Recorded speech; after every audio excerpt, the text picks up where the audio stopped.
Gömrük Məcəlləsinə edilən çoxsaylı dəyişikliklər ölkəmizin iqtisadi inkişafı, biznes mühitinin şəffaflığı və beynəlxalq ticarət sisteminə inteqrasiyası baxımından mühüm əhəmiyyət daşıyır.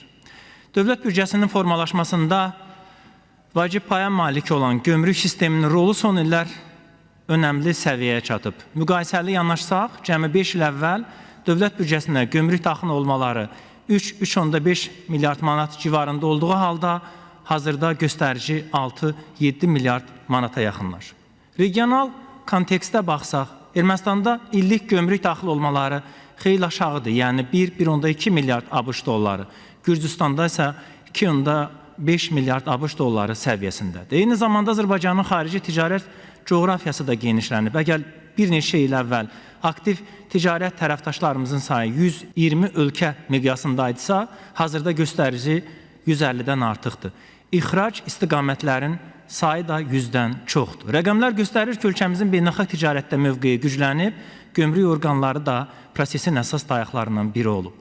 Digər tərəfdən hazırki mürəkkəb qlobal şərait gömrük siyasətində daha çevik və tənzimləyici yanaşmaları zəruri eləyir. Xüsusilə İranla savaşın transmilli logistik kampaniyaları və təchizat zəncirlərini əhatə eləməsi, Rusiya-Ukrayna müharibəsinin alternativ ticarət yollarına ehtiyacı artırması, gömrük orqanlarının fəaliyyətini yalnız nəzarət funksiyası ilə məhdudlaşdırmır, iqtisadi qərarlar, tarif siyasəti ilə çevik tənzimləmə aləti kimi yanaşmağı tələb edir. Nəhayət, regionda yeni iqtisadi imkanlar formalaşır.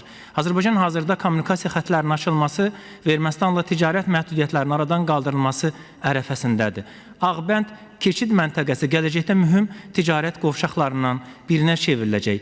Yaxın gələcəkdə ölkəmizin milli məhsulları İrəvanda xüsusi mövqe qazanacaq.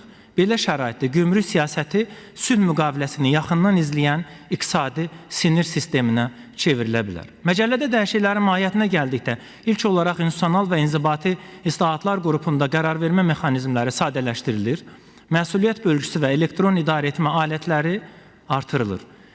Nəticədə həm vətəndaşların, həm də sahibkarların gömrük orqanlarından təmaslarında vaxt itkisi azalır, subyektiv yanaşma riskləri minimuma enir. İkinci mühüm istiqamət ticarətin asanlaşması və biznes mühitinin yaxşılaşmasıdır. Gömrük prosedurlarının sadələşməsi, bəzi sənədləşmə tələblərinin azalması və yalnız risk əsaslı yoxlamaların tətbiqi sahibkarlar üçün də əlverişli şərait yaradacaq. Dəyişikliklər xüsusilə kiçik və orta biznes subyektləri üçün əhəmiyyətlidir. Çünki onların resursları məhduddur və uzun müddətli bürokratik prosedurlar fəaliyyətlərinə ciddi maneə yaradır. Yeni yanaşma daha çox etimad və nəzarəti balanslı tətbiq eləyir. Üçüncü qrup dəyişiklikləri gördüyümüz kimi rəqəmsallaşma və elektron xidmətlərlə bağlıdır. Layihədə səlahiyyətli iqtisadi operator, qısa idxal bəyannaməsi, qısa ixrac bəyannaməsi, ekspres daşınma, təkrar ixrac bildirişi kimi anlayışlar sürətli logistika, elektron ticarət və qlobal təchizat dilinə uyğunlaşdırılır.